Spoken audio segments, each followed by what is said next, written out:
Good evening friends, welcome on my YouTube channel the competitive पाठशाला। तो friends, इसके पहले की क्लास में हमने डिस्कस किया था फिजिक्स का एक इम्पॉर्टेंट चैप्टर लाइट, और लाइट का हमने आपको दो पार्ट पढ़ा दिया था। और उस दो पार्ट में क्या क्या बताया था। तो सबसे पहले प्रकाश होती क्या है, और प्रकाश कृत्रिम स्रोत, प्राकृतिक स्रोत, और उसके बाद फिर उसका क्या है गुण, प्रकाश के कौन कौन से गुण हैं। फिर उसके बाद हमने आपको बताया था प्रकाश का पार्श्व परावर्तन।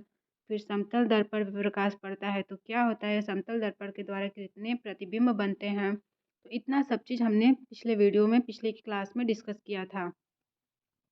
तो फ्रेंड्स, इस क्लास में हम डिस्कस करेंगे गोलीय दर्पण, क्योंकि समतल दर्पण एक था और एक था आपका गोलीय दर्पण। तो गोलीय दर्पण के दो भाग थे, अवतल दर्पण और उत्तल दर्पण। तो यहाँ से आज हम डिस्कस करेंगे गोलीय दर्पण। इसके पहले मैंने आपको समतल दर्पण पढ़ा दिया है। तो चलिए स्टार्ट करते हैं। जब एक गोलीय दर्पण होता क्या है, तो जब एक खोखला गोला को काट कर बनाया गया दर्पण क्या होता है, गोलीय दर्पण। जैसे ये एक कोई खोखला गोला है, आपने इसको बीच में से काट दिया, तो ये जो दर्पण है वो आपका गोलीय दर्पण है। यदि इस तरफ से प्रकाश रिफ्लेक्ट करेगा तो ये आपका अवतल दर्पण होगा, और जब प्रकाश इसके बाहरी सिरे से रिफ्लेक्ट करेगा तो ये आपका उत्तल दर्पण होगा। तो चलिए देख लेते हैं कि जो गोलीय दर्पण है वो दो प्रकार के होते हैं, अवतल दर्पण और उत्तल दर्पण। जो अवतल दर्पण होता है वो अभिसारी होता है, जबकि उत्तल दर्पण आपका अपसारी होता है। ये कंडीशन आप याद रखिएगा। नेक्स्ट है कि अवतल दर्पण क्या है। तो अब अवतल दर्पण की प्रॉपर्टी देखते हैं। जिस दर्पण के उठे भाग पर पॉलिश की जाती है तथा दबे हुए भाग से प्रकाश की किरणों का परावर्तन होता है, उसे अवतल दर्पण कहते हैं।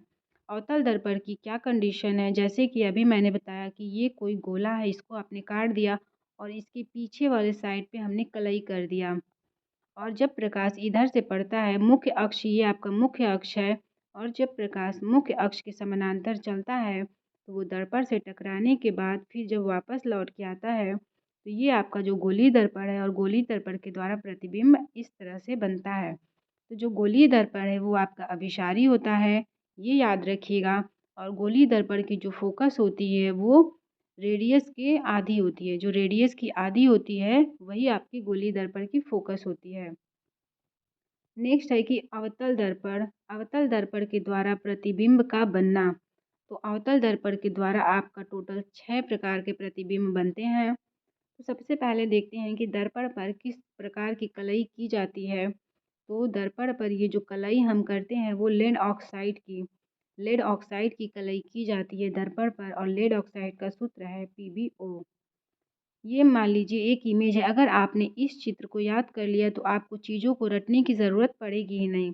सबसे पहले ये आपका कौन सा दर्पण है, अवतल दर्पण है। फिर ये आपका मुख्य अक्ष है, और मुख्य अक्ष पर 3 चीज़ें होती हैं। एक पोल हो गया आपका, एक फोकस हो गया, एक हो गया सेंटर ऑफ कर्वेचर, और एक है इनफाइनाइट का पोर्शन। तो जब वस्तु इनफाइनाइट पे हो, फिर जब वस्तु सेंटर ऑफ कर्वेचर और इनफाइनाइट के बीच में रखी जाए, एक बार वस्तु जब सेंटर ऑफ कर्वेचर पे रखी जाए, फिर है कि जब वस्तु सेंटर ऑफ कर्वेचर और फोकस के मध्य रखी जाए, और जब वस्तु फोकस और पोल के बीच में रखी जाए, तो ये आपका 6 कंडीशन है। तो टोटल अवतल दर्पण के द्वारा आपके कितने प्रतिबिंब बनते हैं, 6 प्रतिबिंब बनते हैं। तो देख लेते हैं बारी बारी सबका कि कौन सा प्रतिबिंब कब बनता है। तो जब वस्तु अनंत पे रखी जाए, कहाँ रखी जाए, अनंत पे, यहाँ नंबर 1 जो है, जब वस्तु अनंत पे रखी जाए तो प्रतिबिंब वास्तविक बनेगा, उल्टा बनेगा और वस्तु से छोटा बनेगा। इसके पहले आपको मैंने बताया था कि जब भी प्रतिबिंब आपका वास्तविक बनेगा वो सदैव उल्टा बनेगा, और जब भी प्रतिबिंब आपका आभासी बनेगा वो सदैव सीधा बनेगा। तो यहाँ पे अवतल दर्पण की क्या कंडीशन है, जब कि अवतल दर्पण पे जब वस्तु अनंत पे हो तो प्रतिबिंब वास्तविक बनेगा, उल्टा बनेगा और वस्तु से बहुत ही ज़्यादा छोटा बनेगा। नेक्स्ट है कि जब वस्तु अनंत व वक्रता त्रिज्या के बीच में हो तब प्रतिबिंब वास्तविक बनेगा, उल्टा बनेगा तथा वस्तु से छोटा बनेगा, और वक्रता केंद्र तथा फोकस के बीच में बनेगा। यहाँ पे चित्र में देख लेते हैं कि जब वस्तु कहाँ है, अनंत और वक्रता केंद्र के बीच में कौन सा वस्तु है, नंबर 2 वाला। तो जब वस्तु वक्रता केंद्र और अनंत के बीच में होगा तो प्रतिबिंब कहाँ बनेगा, 2 वाला ढूंढ लीजिए। सेंटर ऑफ कर्वेचर और फोकस के बीच में बनेगा और वस्तु की लंबाई से थोड़ा छोटा ही बनेगा। नेक्स्ट है तीसरी कंडीशन, जब वस्तु वक्रता केंद्र पर हो अर्थात सेंटर ऑफ कर्वेचर पे हो तब प्रतिबिंब वास्तविक बनेगा, उल्टा बनेगा और वस्तु के बराबर बनेगा। जब प्रतिबिंब सेंटर ऑफ कर्वेचर पे होगा तो वस्तु के बराबर ही प्रतिबिंब बनेगा और वास्तविक बनेगा तथा उल्टा बनेगा। नेक्स्ट है जब वस्तु सेंटर ऑफ कर्वेचर अर्थात वक्रता केंद्र और फोकस के बीच में रखी गई हो तो वास्तविक बनेगा प्रतिबिंब, उल्टा बनेगा और वस्तु से बड़ा बनेगा तथा अनंत तथा वक्रता केंद्र के बीच में बनेगा। ये देख लेते हैं कि जब वस्तु कहाँ रखी गई है, सेंटर ऑफ कर्वेचर और फोकस के बीच में। नंबर 4 वाले को देख लीजिए और यहाँ पे नंबर 4 देख लीजिए। तो नंबर 4 पे जब वस्तु सेंटर ऑफ कर्वेचर और फोकस के बीच में रहेगा, अगर तुम जब वस्तु सेंटर ऑफ कर्वेचर और फोकस के बीच में होगा तो प्रतिबिंब कहाँ बनेगा, अनंत और सेंटर ऑफ कर्वेचर के बीच में बनेगा और वस्तु से बड़ा बनेगा। नेक्स्ट है कि जब वस्तु फोकस पे हो, अब वस्तु कहाँ है, फोकस पे, तो प्रतिबिंब वास्तविक बनेगा, उल्टा बनेगा और वस्तु से बड़ा बनेगा, अनंत पर बनेगा। ये भी कंडीशन आप याद रखिएगा।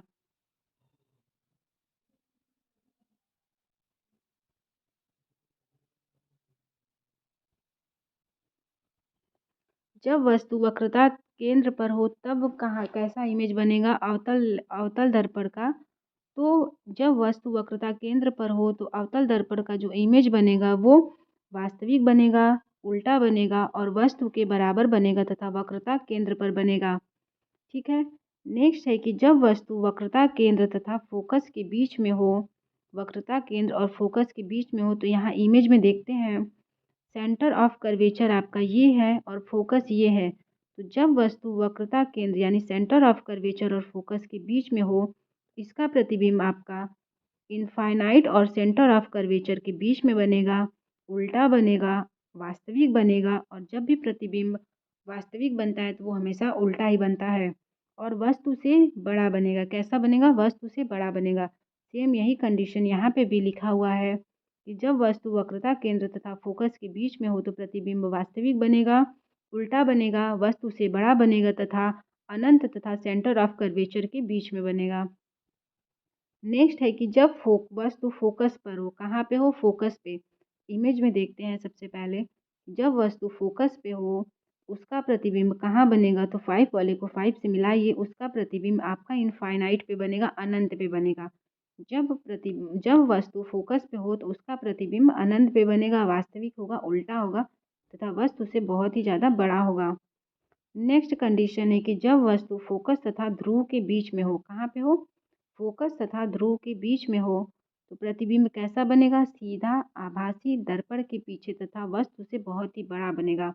इसको हम देखते हैं कि जब वस्तु फोकस तथा ध्रुव के बीच पे हो, इसको इमेज में एक बार देखते हैं। तो फोकस आपका कहाँ है, यहाँ पे है और पोल कहाँ है, यहाँ है। तो जब वस्तु फोकस और पोल के बीच में हो उसका प्रतिबिंब जब सीधा बनेगा और जब प्रतिबिंब सीधा बनेगा तो वो कैसा होगा, आभासी होगा और वस्तु से बहुत ही ज़्यादा बड़ा बनेगा। ये कंडीशन आप याद रखिएगा। तो टोटल अवतल दर्पण में आपके कितने इमेज बने, कितने प्रतिबिंब बने, तो 6 बने। 6 में से 1 2 3 4 5, 5 आपका वास्तविक बना, आभासी बना, उल्टा बना। 5 प्रतिबिंब आपका वास्तविक बना और वास्तविक प्रतिबिंब हमेशा उल्टा प्रतिबिंब होता है। और छठवीं कंडीशन थी जब वस्तु फोकस और पोल के बीच में थी तो प्रतिबिंब दर्पण के पीछे बना, वस्तु से काफ़ी ज़्यादा बड़ा बना और कैसा बना, सीधा बना। सीधा बना तो कैसा है, आभासी है। नेक्स्ट है उत्तल दर्पण द्वारा प्रतिबिंब का बनना। इतना हमने 6 कंडीशन आपको अवतल दर्पण के बारे में बताया। अब हम डिस्कस करेंगे उत्तल दर्पण के द्वारा प्रतिबिंब कैसा बनता है। तो उत्तल दर्पण के द्वारा प्रतिबिंब, मान लीजिए ये उत्तल दर्पण है और उत्तल दर्पण के बाहर की तरफ से जब जब ये आपका प्रकाश जो है मुख्य अक्ष के समानांतर जाती है, इसकी 2 कंडीशन होती है। या तो प्रकाश फोकस से होकर जाएगी या तो प्रकाश सेंटर ऑफ कर्वेचर से होकर जाएगी। और जो आपका प्रतिबिंब बनेगा वो पोल और फोकस के बीच में बनेगा। कहाँ बनेगा, पोल और फोकस के बीच में बनेगा। तो यहीं से आप इसको देख लीजिए कि प्रतिबिंब कैसा बन रहा है, सीधा बन रहा है। तो जब सीधा बनेगा तो कहाँ बनेगा, दर्पण के पीछे बनेगा। दर्पण के पीछे बनेगा तो कैसा बनेगा? आभासी बनेगा। और जब आभासी बनेगा तो वो कैसा होगा? सीधा होगा और वस्तु से काफ़ी ज़्यादा छोटा होगा। ये आपका अवतल दर्पण का है। नेक्स्ट है कि मुख्य अक्ष के समांतर चलने वाली प्रकाश की किरणें परावर्तन के बाद फोकस से होकर जाएंगी। बिल्कुल सही है, यही हमने बताया कि जो मुख्य अक्ष के समानांतर ये किरण चलेगी, मुख्य अक्ष के समानांतर जो ये किरण चल रही है वो फोकस से होकर जाएगी या फिर वक्रता केंद्र से होकर जाएगी।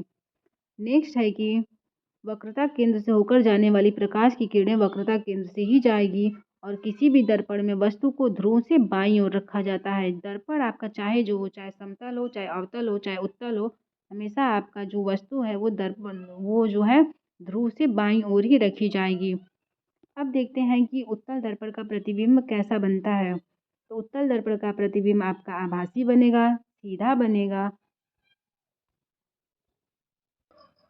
तो यहाँ पे प्रतिबिंब कैसा बनेगा? उत्तल दर्पण का आभासी बनेगा, सीधा बनेगा, फोकस और पोल के बीच में बनेगा। कहाँ बनेगा? फोकस और पोल के बीच में। तो यहाँ से हम इसको देख लेते हैं कि फोकस कहाँ है इसका।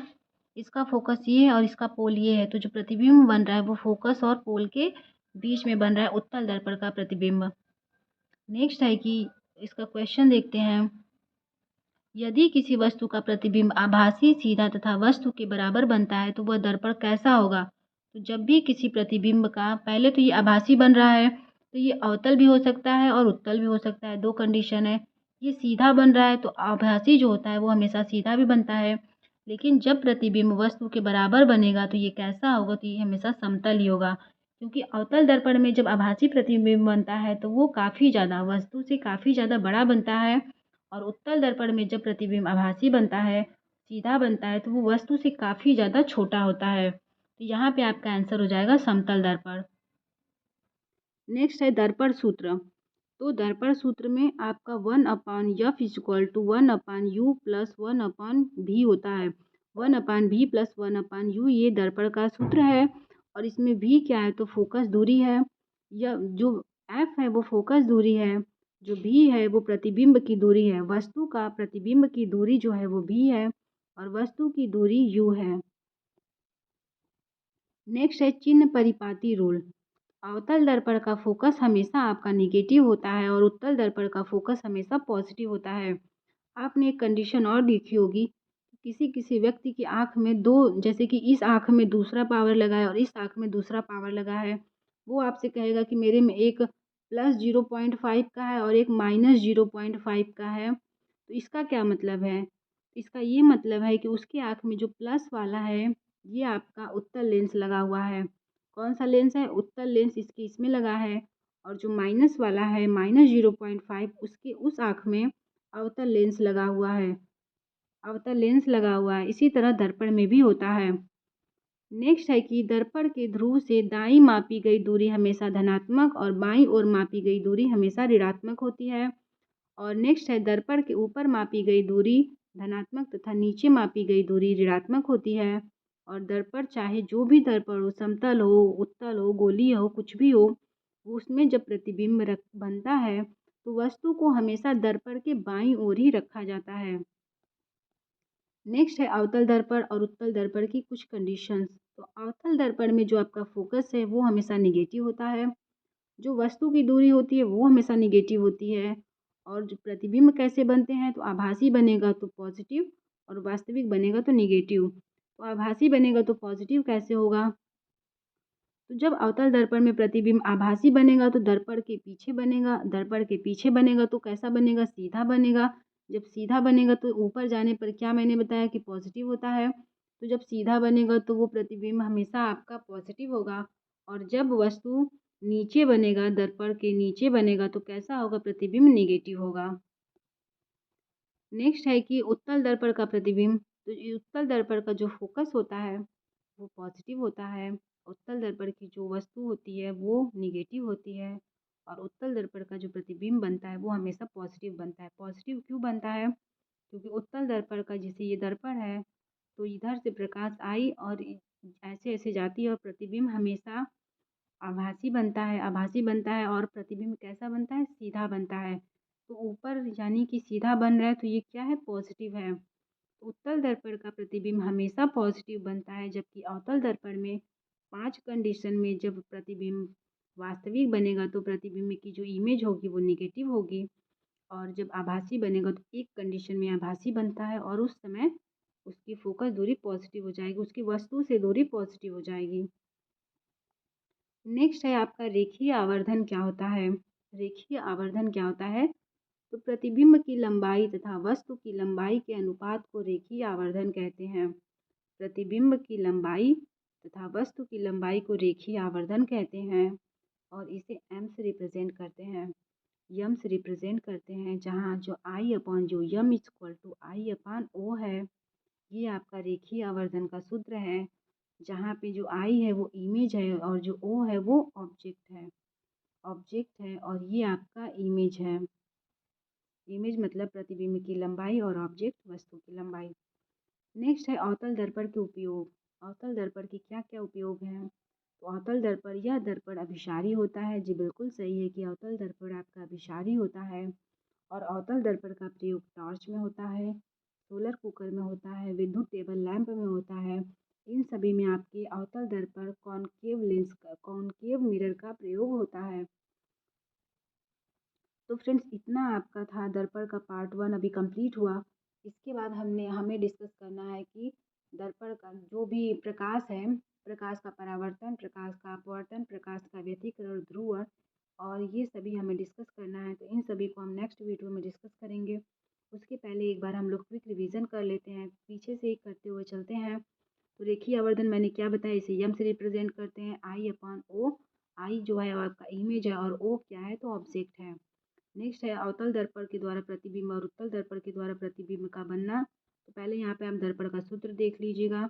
दर्पण का सूत्र होता है 1/f बराबर 1/v प्लस 1/u। कभी कभी यहाँ पे माइनस दे देगा और हमसे कन्फ्यूजन में गलती हो जाती है। नेक्स्ट है कि उत्तल दर्पण के द्वारा प्रतिबिंब कैसा बनता है। तो उत्तल दर्पण के द्वारा प्रतिबिंब केवल और केवल आभासी बनेगा, और जब आभासी बनेगा तो वो कैसा बनेगा, सीधा बनेगा, और जो सीधा बनता है और वस्तु से काफ़ी ज़्यादा छोटा बनेगा। आप इमेज में भी देख सकते हैं कि उत्तल दर्पण का प्रतिबिंब वस्तु, ये आपकी वस्तु है और वस्तु से काफ़ी ज़्यादा छोटा बन रही है, आभासी बन रही है, सीधा बन रही है तथा दर्पण के पीछे बन रही है। इतनी कंडीशन है आपके उत्तल दर्पण की।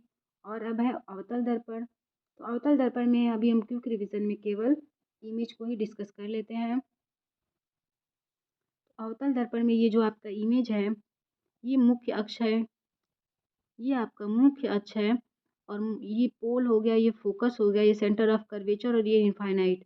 तो जब वस्तु पोल पे इनफाइनाइट पे होती है तो उसका प्रतिबिंब कहाँ बनता है, फोकस पे।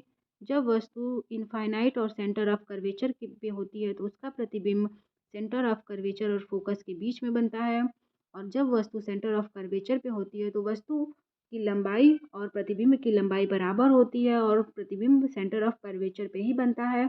आभासी वास्तविक बनता है, और वास्तविक प्रतिबिंब हमेशा कैसा होता है, तो वास्तविक प्रतिबिंब हमेशा आपका उल्टा होता है, ये भी याद रखिएगा, और दर्पण के सामने बनेगा। इतनी कंडीशन आपकी उत्तल दर्पण की थी। उत्तल दर्पण में टोटल 6 प्रतिबिंब मैंने बताया था। फिर है पार्श्व परावर्तन। तो अंग्रेजी में 11 लेटर का पार्श्व परावर्तन नहीं होता है, बाकी सबका पार्श्व परावर्तन होता है। तो वो कौन से लेटर है, AMOHITUVWXYZ, इतने लेटर का पार्श्व परावर्तन नहीं होता है। इसको आप इस पैटर्न में अगर याद कर लेंगे तो आपके लिए ज़्यादा अच्छा होगा, और ये दिमाग में भूलेगी भी नहीं, याद हो जाएगी। नेक्स्ट है कि यदि दो समतल दर्पण को एक दूसरे से 90 डिग्री के कोण पर झुका दें तो रखी वस्तु का प्रतिबिंब की संख्या ज्ञात कीजिए। जैसे कि यदि दो समतल दर्पण है, एक ये है एक ये है, इसको यदि थीटा डिग्री पे हम झुका के रख दिए तो वस्तु का प्रतिबिंब, यहाँ पे मान लीजिए कोई वस्तु है तो इसका प्रतिबिंब कितना बनेगा, यही आपसे पूछ रहा है। इसको निकालने का एक सूत्र है कि 360/थीटा -1। -1 कब करेंगे, जब ये आपका सम संख्या आएगी तब हम माइनस करेंगे। यदि आपका ये विषम संख्या ऑड नंबर आ जाएगी तो -1 नहीं करेंगे। सीधी सीधी आप याद कर लीजिए कि समतल दर्पण के द्वारा जो भी प्रतिबिंब बनेगा वो हमेशा आपका ऑड बनेगा। अगर आपका सम आ जा रहा है, सम संख्या आ जा रही है, तो वो उसको आप एक कम करके ऑड में ही बताइएगा। जैसे अगर मान लीजिए कि यहाँ पे क्वेश्चन है कि 90 डिग्री के कोण पर झुका है तो उसके सामने रखी वस्तु का प्रतिबिंब 360 थीटा का मान कितना दिया है 90, काट दिया हमने 4 आ गया, ये सम संख्या आ गई। अभी मैंने बताया कि जब भी समतल दर्पण का प्रतिबिंब बनता है तो वो हमेशा कैसा बनता है, ऑड नंबर में बनता है। इसमें से एक कम कर दीजिए तो आप बता सकते हैं कि 3 प्रतिबिंब बनेगा। नेक्स्ट है कि समतल दर्पण के बारे में है कि समतल दर्पण की वक्रता त्रिज्या अनंत होती है, बिल्कुल सही। समतल दर्पण की फोकस दूरी अनंत होती है। समतल दर्पण की जो क्षमता होती है वो शून्य होती है। यदि आपतित किरण को नियत रखकर समतल दर्पण को थीटा डिग्री घुमाएंगे तो परावर्तित किरण 2 थीटा घूम जाएगी। इतनी कंडीशन आप याद रखिएगा। एक और कंडीशन है समतल दर्पण के बारे में कि यदि कोई व्यक्ति समतल दर्पण की ओर भी वेग से आ रहा है तो उसका जो प्रतिबिंब है वो उसकी तरफ 2 भी वेग से आता हुआ प्रतीत होगा। नेक्स्ट है ये आपका समतल दर्पण के बारे में। समतल दर्पण में 2 प्रकार के प्रतिबिंब मैंने बताया, एक वास्तविक बनेगा, एक आभासी बनेगा। वास्तविक जो बनेगा वो सदैव उल्टा होगा और उसको पर्दे पर प्राप्त किया जा सकता है और दर्पण के सामने बनेगा वास्तविक प्रतिबिंब। और आभासी प्रतिबिंब क्या होगा, तो आभासी प्रतिबिंब हमेशा सीधा बनेगा। और कहाँ बनेगा, जैसे ये दर्पण है, ये आपका दर्पण इधर कलई किया हुआ है तो आभासी प्रतिबिंब हमेशा दर्पण के पीछे बनेगा, सीधा बनेगा और वस्तु के बराबर जब बनेगा तो ये आपका समतल दर्पण होगा। नेक्स्ट है कि ये सब आपके क्वेश्चन थे परावर्तित के, परावर्तन के नियम, परावर्तन के कितने नियम हैं। और ये है आपके प्रकाश का जो है, प्रकाश के गुण हैं। प्रकाश दोहरी प्रवृत्ति में चलती है तो तरंग के फॉर्म में जब चलती है, कण के फॉर्म में चलती है। तो जब कण के फॉर्म में चलती है तो 2 कंडीशन होती है, प्रकाश का वैद्युत प्रभाव और क्रॉम्पटन प्रभाव होता है। प्रकाश के वैद्युत प्रभाव के लिए आइंस्टीन को नोबेल प्राइज़ भी मिला था। और यहीं जब प्रकाश तरंग के फॉर्म में चलती है तो प्रकाश का परावर्तन होता है, अपवर्तन होता है, व्यतिकरण होता है, ध्रुवण होता है और विवर्तन होता है। ये 5 कंडीशन ये वेव के फॉर्म में चलती है तो फॉलो करती है।